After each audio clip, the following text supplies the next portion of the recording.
Very warm, thank you. Um, when I found this poetry reading here at the library, I felt like I kind of found a piece of myself.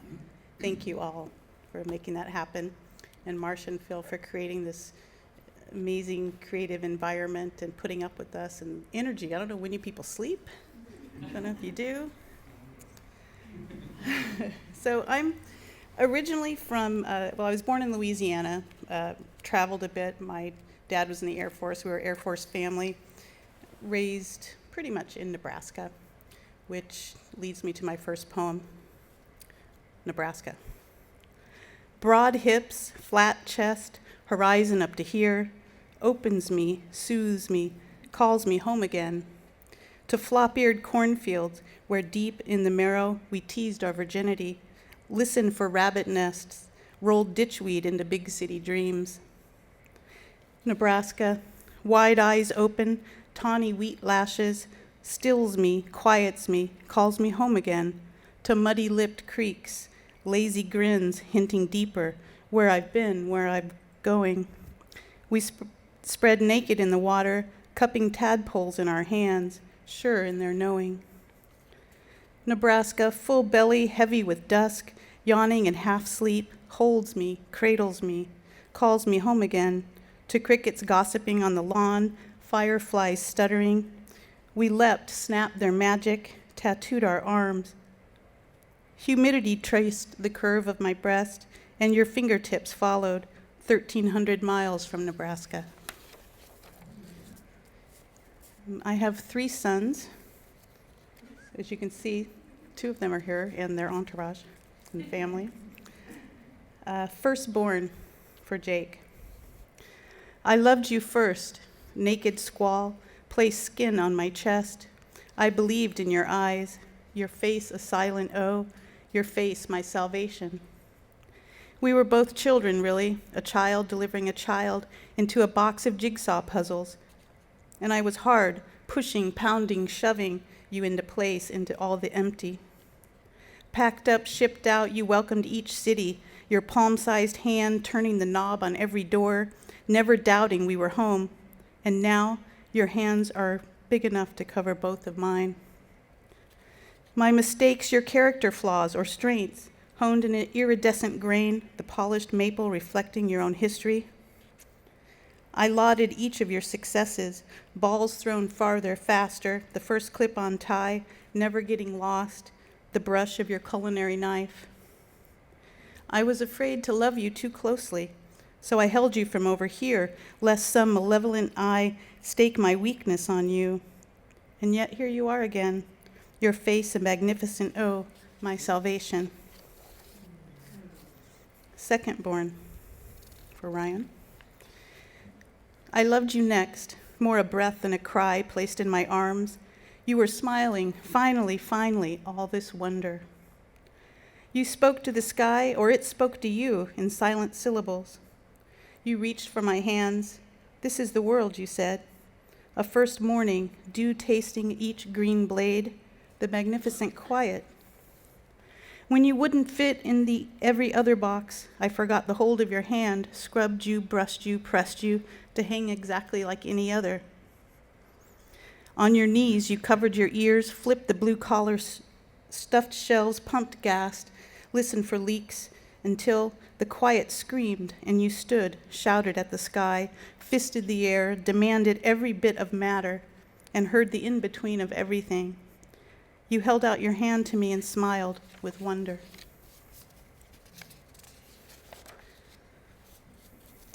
Thirdborn, but he's not done yet, so it's a little different approach. Apron string theory. I search for inspiration in the ticking of the clock, the meter, the melody, the vibration, DNA giving rhythm to my heart. I chase strands of time too fine to loom as they tighten, thin, string a new dimension, too deep, too far, too all, neurons leaping lights across the universe. Your hand, once centered right in my palm, rises above, beyond my dreams for you, my love for you, my life I gladly give for you. As you suspend the natural pull of gravity, I inhale the beating of your heart. These are the stories my mother should have told me when late at night she tucked me in. The big bad wolf doesn't huff and puff. He chants, runs a yoga studio off of Melrose, blows his chakras into the wind. Beware boys in men's clothing. Cinderella, realizing beauty was fleeting, stumbled through too many gin and tonics at the ball, tripped over the hem of her enormous dress, Humpty Dumpty down the stairs, threw up in a potted plant, lost her shoe, ran from the castle as if the sky were falling. That's not a pea under the mattress upon mattress upon mattress, stacked like 7 deadly sins, wrath, greed, sloth, pride, lust, envy, and gluttony. But a Remington zigzag Derringer 22 long rifle U.S. made, tucked away for a rainy day. Careful with your kisses. A toad is not a frog, and frogs have teeth, maxillary teeth, vomerine teeth, hidden behind their grins to hold their prey, to grip it in place. And as they swallow, their eyes sink into their skulls as if to watch, as they contemplate their next move. Mirror, mirror on the wall, who's to catch me if I fall down the rabbit hole? Scrabbling to find hold of the earth, fingertips raw. If only my mother could return for one more tale. Fairies that hide and seek and scatter like sunlight tossed into the air. If only one more happy ever after. Her thighs are insane. I know this dancer. She draws her world with eyeliner, puddling in mahogany at the corner of her eyes.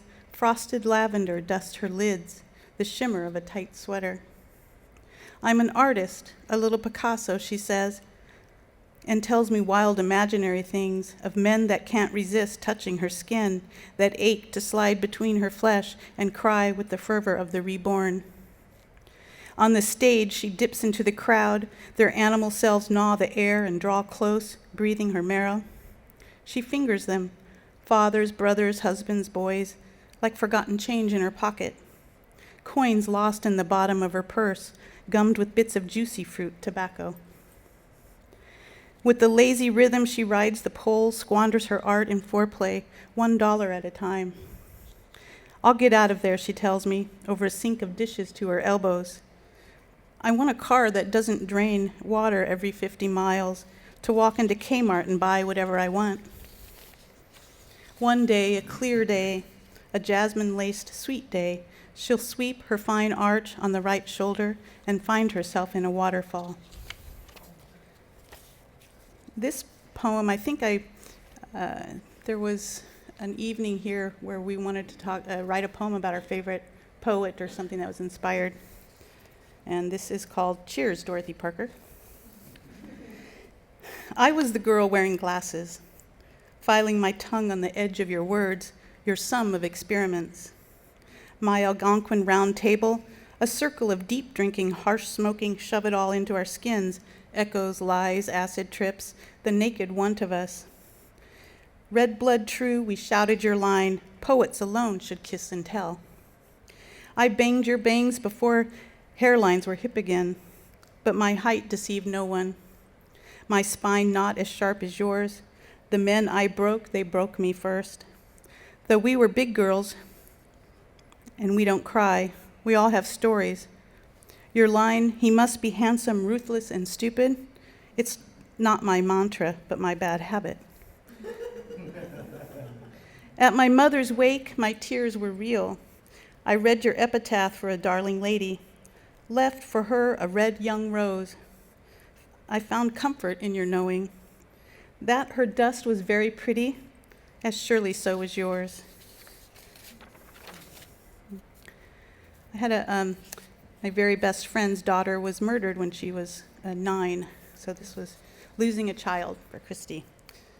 And I just remember kind of living through that with her. I can't write this, I can't speak this, I can't paint, dance, sculpt, play this. It just is the burn between my bones. The bleeding from my lips shroud my skin in hues my dry eyes can't color. Ignorant of earth's hum, I stutter out of tune. Skies tumble and turn in the gravity of it. I plunge my hands into the soil to feel 1,000 years and slap my palms empty. I reach to meet the sun, my arms useless as butterfly wings in the rain. I touch photographs one by one to my tongue, taste spring, summer, fall, the still of winter without you. I ache the not to be, the left behind, the null of it. This poem is about child molestation, but it's actually also about diving. And divers can get to that point, that critical line, where they could fall into a shallow water blackout where they just forget to breathe. They don't have that urge to breathe. Critical line. Hold your breath long enough and you collapse. But before that, before the burning peels your lungs, the laying of hands, the unforgivable touch, before the spasms gut your ribs, the whimpers, the humble nose, pushed, folded, smothered until they're swallowed, before you lose the urgent need to breathe, before the shallow water blackout, you're 7 and you begin to count 19,000 breaths a day.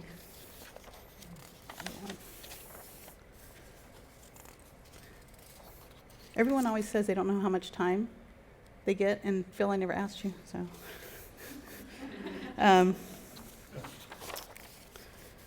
Kylesford, Tennessee. I want to tell this story from the beginning, though I really only know the end. When you were 5, there were 6 of you, 1 pair of shoes, 1 good dress between you. You weren't big enough, but you dreamed of buttoning the collar around your neck, spinning like cotton candy, twirling the hem into a tutu. When you were 10 and there were 8 of you, 2 pair of shoes, 1 for the little ones, 1 for the bigger, you smoothed the dress over your legs, knocked your knees, pulled on the hem, and folded into the davenport, losing your silhouette to the pillows. When you were 13 and there were 5 of you, the little ones died, 2 pair of shoes, 1 put away, 1 for the rest of you. Wearing that dress, the hem hugging your thighs just the way men like, you scurried through the door like it was your fault. When you were 15, there were 3 of you. The others had left. 2 pair of shoes, and the landlord wanted paid. You put on your mother's dress, grabbed the bottle of whiskey, took him to the root cellar, and paid the rent. When you were 17, there were 2 of you left, 3 pair of shoes. 1 you earned paying rent. You put on your own dress, slapped $50 on the table, and hitchhiked to Savannah. Now you're 85, and there's 1 of you. I lace your feet into ballet slippers, fluff the tutu around your skinny, slim body, and we roll out the door of the Magnolia Manor shouting, "Fuck the landlord."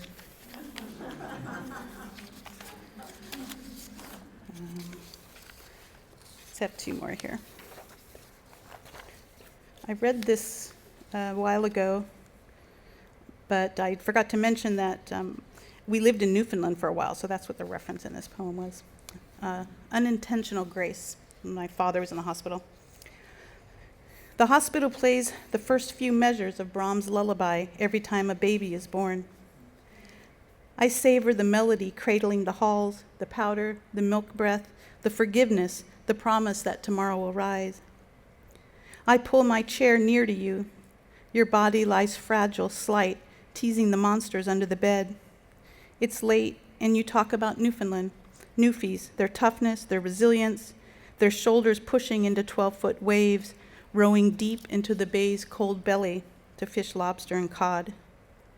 The Newfs, the children, running barefoot into Stevensville, souls calloused, heels honed true on dirt roads and paths and floors all day, all night, all spring, all summer, even when early winter curls their breath. You ask me to straighten your socks, a request so simple, so small, I crack my knuckles for this solo concerto, study the seams cresting each toe until you smile, and I spend the next hour throwing shadow puppets against the wall, trying to catch your light with my fingers. Your heart quivers, and the room becomes an auditorium, the curtain yanked on its metal track. Nurses rush to their instruments, tuning C-sharps and B-flats, playing your IVs like a symphony of strings. It's quiet again. I put my foot to your foot. They're so much the same, and it hurts, the illusion of tomorrows, of next times, and soons. The last one is scientific method.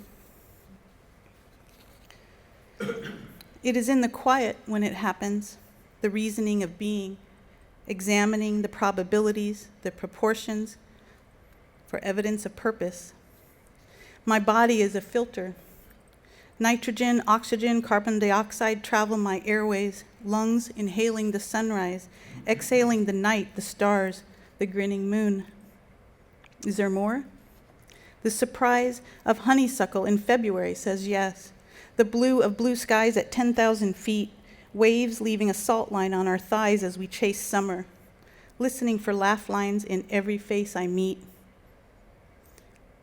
The echo of my mother's voice from her children's lips, that's more. Thank you.